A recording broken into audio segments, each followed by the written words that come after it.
Hola a todos, soy el Pastor Rubio de la Iglesia Real Life en español y estamos felices de estar con ustedes en este día tan especial en la fe cristiana, pues es en la resurrección, en ese evento donde está basada la fe del cristianismo, es en la resurrección. Es más, no es ni en la Biblia, es en el evento de la resurrección.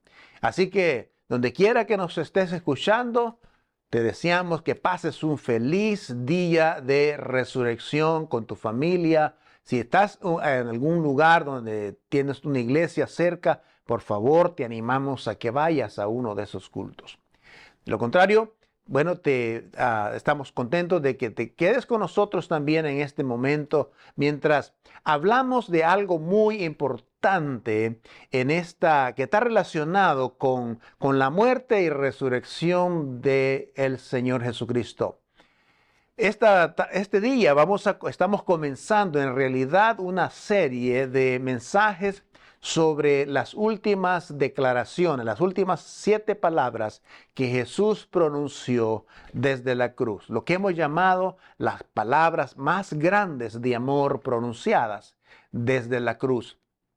Así que por las próximas 7 semanas vamos a estar hablando de estas 7 palabras dichas desde la cruz por nuestro Señor Jesucristo. Algunos le llaman las últimas 7 palabras. Bueno, en realidad no fueron las últimas 7 palabras de Jesús, porque Jesús resucitó, lo cual es que estamos celebrando el día de hoy. Él resucitó y estuvo después de su resurrección como unos 40 días más alrededor de su pueblo, hablando con los discípulos, dándoles instrucciones, etcétera, etcétera. Pero son denominadas y conocidas como las últimas 7 palabras desde la cruz. Entonces, lo que vamos a estar haciendo, vamos a hablar acerca de estas palabras y qué significan para nosotros. Significaron algo para ellos, pero ¿qué significan realmente para nosotros en el día de hoy? ¿Qué relevancia tienen y qué podemos aprender? ¿Qué es lo que Dios nos quiere decir ahora a nosotros a través de estas 7 palabras? Son mensajes probablemente muy diferentes a lo que normalmente se menciona o se habla de estas 7 palabras. Estoy seguro que van a ser un poquito diferentes. Así que en esta tarde vamos a hablar acerca de una palabra, lo que llamamos la palabra de seguridad. Una palabra de seguridad. En los números, como ponen las 7 palabras, esta vendría siendo la número 2. La semana que viene vamos a hablar de la palabra número 1, pero esta tarde vamos a hablar de esa frase, de esa palabra que Jesús le dice al prisionero, al criminal que está a su lado, que está siendo crucificado a su lado. Le dice: hoy estarás conmigo en el paraíso.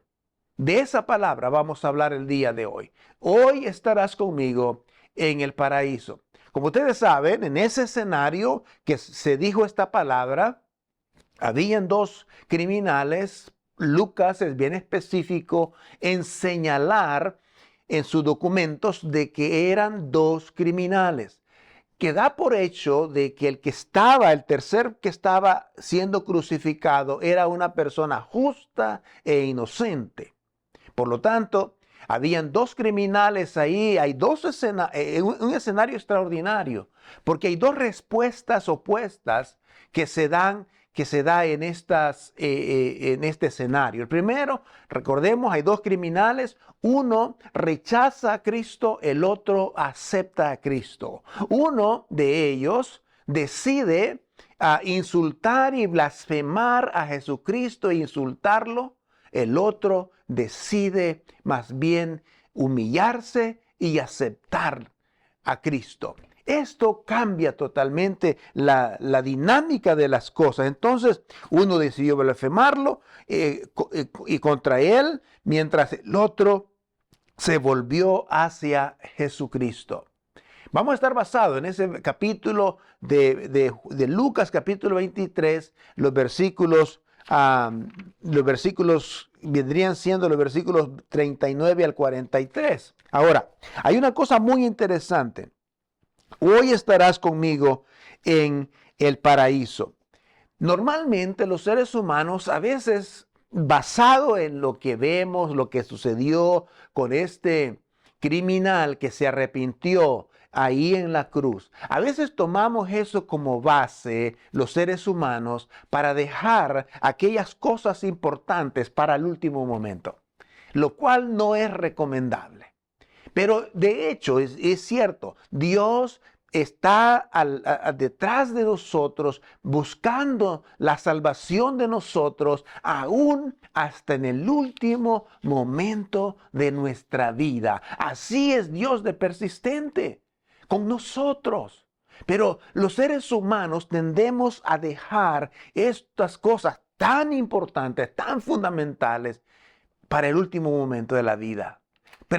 Pensando de que, bueno, ese momento, en el último suspiro de mi vida, le pido perdón al Señor. Es más, en toda mi vida decidimos vivir la vida como queremos, a nuestra manera, y decimos, bueno, al final me arrepiento y paso la eternidad con el Señor. Bueno, no sabes cómo va a ser tu final, pero lo importante es que sí sabemos que Dios es fiel y sigue buscándonos para que usted y yo entreguemos nuestra vida, nuestro caminar, y nos convirtamos en seguidores de Él.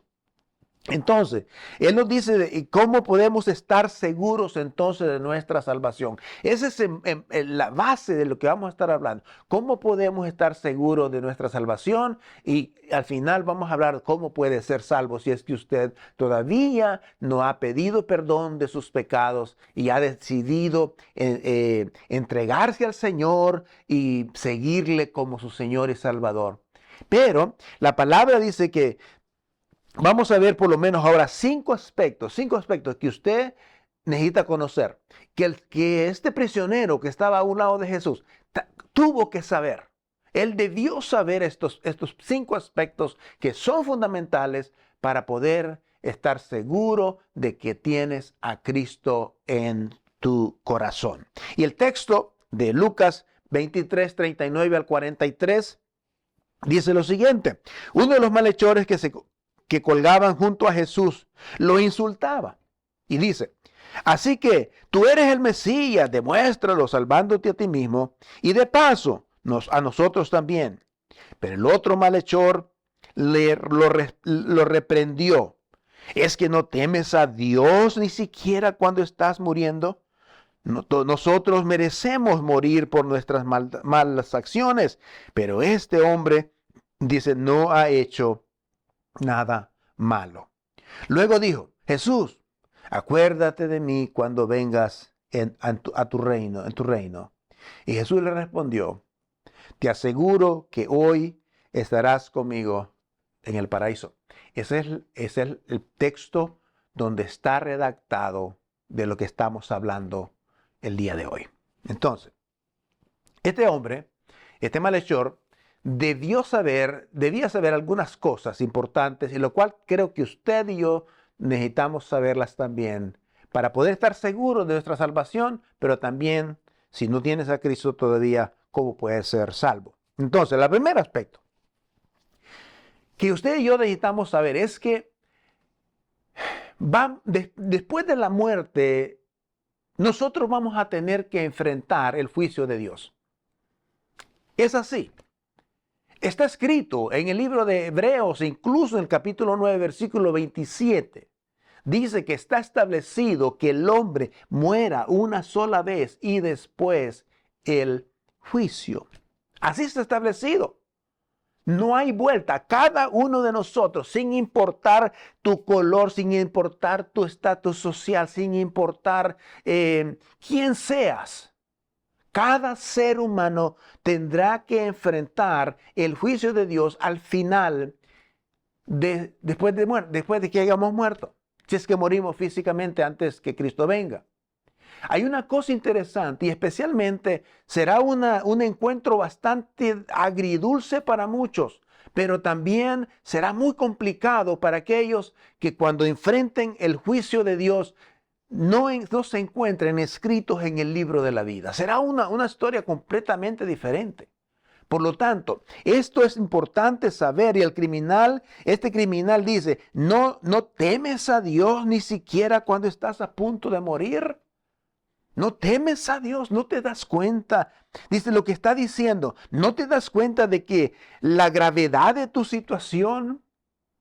Dice, estás a punto de encontrarte con Dios, estás a segundos de la eternidad, no habrá otra oportunidad más.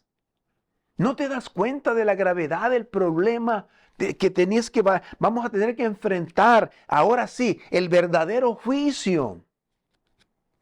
Aquí están siendo crucificados, sí, por las maldades hechas en civiles en este mundo, sí, pero vendrá un juicio donde tendremos que estar frente a Dios, frente a nuestro Rey eterno. Eso es importante. Eso es sumamente importante de recordar. La muerte obviamente no es el final. La muerte es solamente el principio de una vida eterna. Ahora, una vida eterna con Cristo por la eternidad en su gloria, o una vida eterna separados de Él por la eternidad. Eso es serio.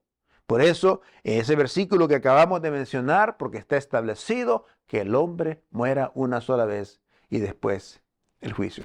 Así está establecido. Segundo aspecto, que este malhechor debió saber y que usted y yo debemos saber también. Él sabía que había pecado contra Dios. Él sabía eso. Ahora, la Escritura nos enseña a nosotros que nosotros hemos pecado contra Dios. Que todo ser humano ha pecado contra Dios.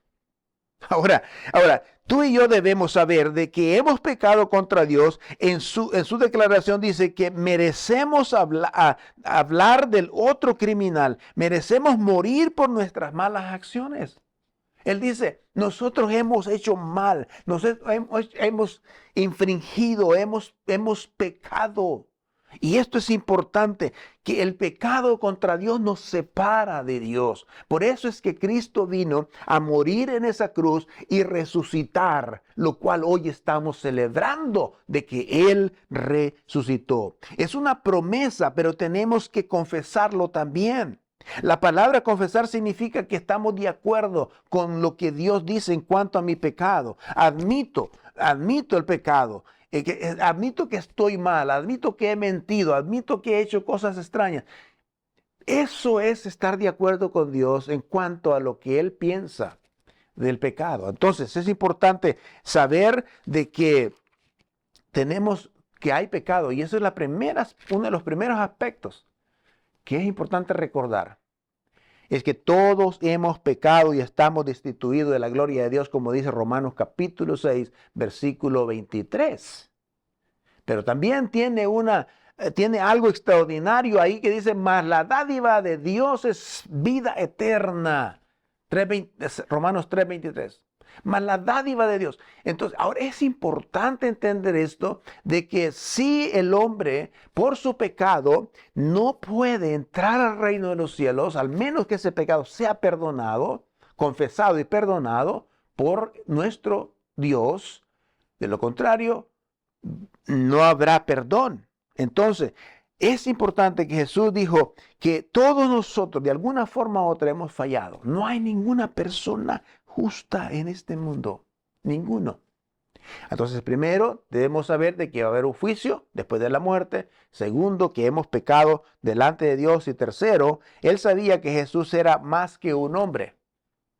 Él sabía, este criminal, sabía que Jesús era más que un hombre, más que un ser humano. Hoy en día dicen muchas, incluso religiones y denominaciones, religiones por ahí dicen, que él era un buen hombre, que era un gran profeta, que era la primera creación de Dios, que es todo esto.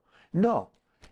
Este hombre reconoció que Jesús era algo más que un ser humano. Este hombre, dice él, no ha hecho nada malo. Este hombre no ha hecho nada malo. Según de Corintios, Pablo reconfirma esta cosa de Dios hizo que Cristo, quien era sin pecado, tomara nuestro pecado para que recibiéramos la aprobación de Dios mediante él. Escúchenme bien esta parte, porque esto es muy importante. No hay ningún ser humano creado que tenga o que tenga las calificaciones para morir por los pecados de los seres humanos. Ningún ser humano, excepto Jesucristo. Él cumple con todos los requisitos para morir por el pecado, porque Jesús hubiera infringido una ley o un pecado, créame que eso lo hubiese descalificado para morir por los pecados de los seres humanos. Pero la Biblia es explícita y clara en esto, que Cristo fue sin pecado y Él tomó nuestro lugar. Así que esto es lo que sucede en la cruz. Dios hizo que Cristo, su Hijo, quien era sin pecado, tomara nuestros pecados para que pudiéramos nosotros recibir la aprobación por medio de Cristo. Esto es lo que nosotros llamamos un intercambio. Dios intercambió a usted y a mí, que deberíamos estar en esa cruz, y puso a su Hijo en esa cruz. Ahora, hay un personaje interesante que me gustaría compartirlo con ustedes. Este hombre se llamaba Norman Borlaug. Su apellido es medio extraño. Pero Norman vivió no hace mucho tiempo que murió a los 95 años de edad. Norman fue cofundador de este programa del hambre que se llama Compasión. Ahora, este hombre era un científico agrícola que inventó cultivos de alto rendimiento, resistentes a la enfermedad, y que salvaron a más de 1.000 millones de personas en el siglo XX. Ahora, este hombre, Norman, que era conocido como el hombre que ha salvado más personas en el mundo, físicamente hablando, del hambre, podríamos decirle que estaría en el nivel alto de santidad por sus acciones, ¿verdad? E incluso este hombre recibió la medalla presidencial, la medalla de honor del Congreso, también recibió el premio Nobel de la Paz y de la Libertad, etcétera, etcétera. Entonces, pero Norman nunca afirmó ser el Salvador del mundo. Él nunca hizo ni dijo nada en cuanto a su vida, excepto de que cuando era niño, él hizo una decisión por Jesucristo cuando era niño. Y él creció, fue notorio en la iglesia luterana, en la iglesia evangélica luterana. Fue notorio ahí, fue un hombre extraordinario y, como dije, fue uno de los los cofundadores de este programa que se llama Compasión, que lucha contra el hambre. Pero incluso este hombre, Norman, aunque fuera el hombre más grande, el que haya salvado a más seres humanos del hambre, este hombre no era libre de pecado. Él también necesitó un Salvador. Hay otro personaje muy conocido, la Madre Teresa de Calcuta, por ejemplo. Una de las personajes que yo más admiro por su dedicación y entrega. La Madre Teresa decía en varias ocasiones que ella era una persona pecadora, una persona que a veces perdía el temperamento, que a veces decía cosas que no debía decir, etcétera, etcétera. Entonces ella misma decía que el único que era perfecto, era el Señor Jesucristo. Y este hombre en la cruz, dice ahí, este hombre no ha hecho nada malo. Es el único persona en el mundo que se puede decir que no hizo nada malo. Es Jesús. Tercer aspecto que debemos saber en cuanto a la salvación, es que saber que solo la gracia de Dios puede salvarte. Solo la gracia de Dios. En el libro de Efesios, capítulo 2, versículo 8 y 9, dice, ¿verdad?, que por gracia somos salvos. Esto es por la fe, ¿verdad? Por gracia sois salvos. Entonces, tenemos que entender esta parte de que solamente la gracia por gracia nosotros podemos ser salvos. Esto no es por obras. Esto no es por algo que hemos hecho. El ladrón sabía que iba a morir, sabía que Jesús era más que un hombre, pero le dice a Jesús, acuérdate de mí. Acuérdate de mí. Esa fue la frase que le dio. Le dijo, acuérdate de mí. Acuérdate de mí. ¿Cómo está? Esto es admisión. Él admite que él sabe que no puede salvarse a sí mismo. Él no puede salvarse. Tenemos hoy en día muchas denominaciones y personas, predicadores incluso, que dicen por ahí de que tú necesitas arrepentir y bautizarte para ser salvo. O sea, ponen el bautismo como requisito para salvación. Eso es obras. Yo sé que son bien intencionados y tienen buenas intenciones, pero eso es un error teológico. ¿Es gracia o es obras? No pueden ser las dos. Y Pablo dice que tú y yo somos salvos por gracia, no por obras, para que nadie se gloríe. Observa que el ladrón no intenta racionalizar su pecado ni decir que es mejor que los demás, no ruega, no aborda, no trata de negociar, no trata de comprar, no intenta poner excusas que está colgado en la cruz sin esperanza, etcétera, etcétera. Y por cierto, tampoco tienes esperanza. Usted sin Cristo no tiene esperanza. Por lo tanto, solamente usted y yo podemos ser salvos por la pura gracia de Dios. El hombre de la cruz no usó ningún término teológico para defenderse. Él sabía que solamente a través de Jesucristo, por su gracia, podemos ser salvos. No es por obras. Las obras vienen después. ¿Verdad? Nosotros hacemos obras porque somos salvos, no hacemos obras para ser salvos. Y eso debe de cambiar y debe estar bien claro de esa manera. Ahora, es interesante para mí pensar de que a veces los seres humanos, y es extraño porque la gente quiere pasar toda la vida caminando en la dirección opuesta. Y luego, cuando se presenten ante Dios, quieren vivir en el cielo. En otras palabras, quieren vivir completamente con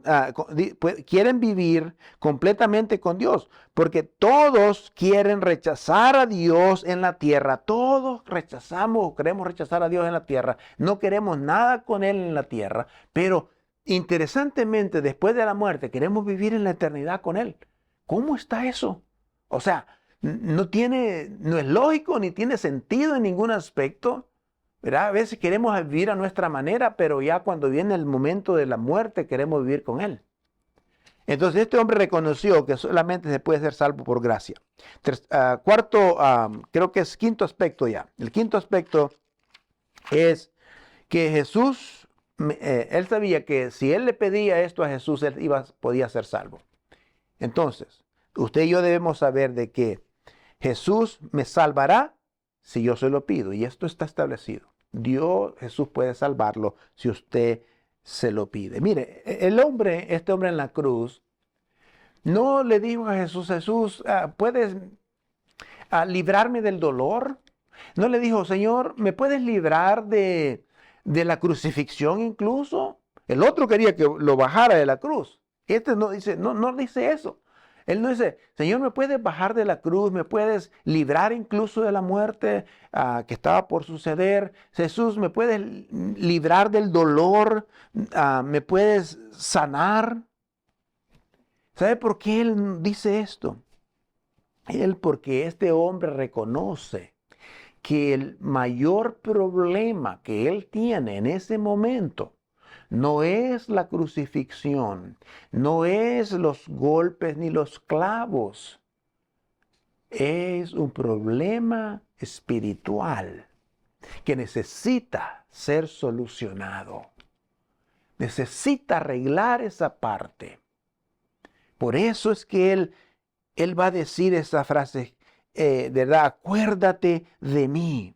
Cree en el Señor Jesucristo y serás salvo, dice Hechos capítulo 16. Esa es una de las confirmaciones, de las certificaciones que hay. Cree en el Señor Jesucristo y serás salvo. No dice que a lo mejor vas a ser salvo, dice que serás salvo. Este hombre no trató de manipular, ni de agitar, ni de pelear, nada de eso. Simplemente él se sometió. Quiere hablar con algunas de ustedes en esta tarde en cuanto a eso. ¿Cómo puede ser salvo? Realmente es la pregunta. ¿Cómo debo ser salvo? Ahora hay que entender que la salvación en sí es inmediata. La salvación es segura. La salvación es una relación, no es una religión. Y la salvación es estar con Dios. Primero, porque le dice inmediata. ¿Por qué? Porque le dijo el Señor, hoy estarás conmigo. Segura, o dice, vas a estar conmigo. Y relación, estarás conmigo. Y luego es un lugar para siempre. Dice, hoy estarás conmigo en el paraíso. Entonces, esto es lo que hablamos en cuanto a la seguridad de la salvación. No es un proceso, no es algo que vas a alcanzar a los 50, 100 años. No, no, no. Es una experiencia, es un evento que sucede en la vida de la persona cuando admites que has pecado, que reconoces que Jesús es Dios, que reconoces que solamente su gracia puede salvarte, que reconoces que si vas a Él y Él certifica eso, estás creyendo de que Él es quien dice que es, y lo probó Jesús. Entonces te arrepientes de tus pecados y decides caminar y vivir para Él. Entonces, ¿cómo puedes ser salvo realmente? Hay unos versículos que quiero compartir. ¿Cómo puedo ser salvo? El versículo 2 Corintios 6:2 dice, y con esto voy a estar terminando, porque él dice, en el momento propicio te escuché y en el día de la salvación te ayudé, dice el Señor. Entonces es hoy el tiempo de salvación, no es mañana. Mañana quizás no vendrá. Hay un canto que dice así, ¿verdad? Mañana no pertenece a nosotros.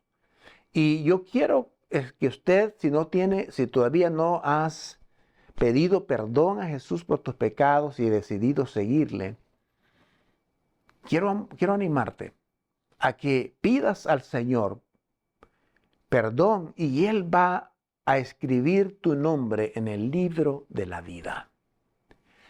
Y en aquel día postrero, ya sea que muramos aquí, antes que Él venga, vamos a resucitar con Él así como Él resucitó. Por eso es la importancia de su resurrección. Porque todos nosotros guardamos esa esperanza de que un día, si morimos antes que Él venga, nosotros vamos a resucitar junto con Él. Eso es extraordinario. Romanos dice, porque todo el que invoca el nombre del Señor será salvo. No dice va a ser. No dice que será a lo mejor. A lo mejor a los 40, a los 30, a los 50 años, a los 100 años. No, no. Dice que será salvo. Es en el momento.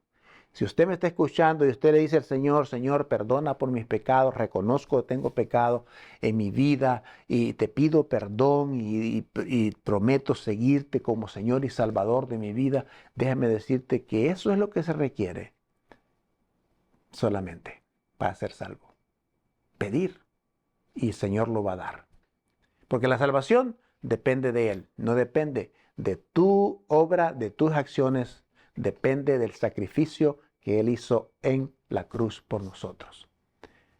Que el Señor te bendiga y feliz día de resurrección. Amén.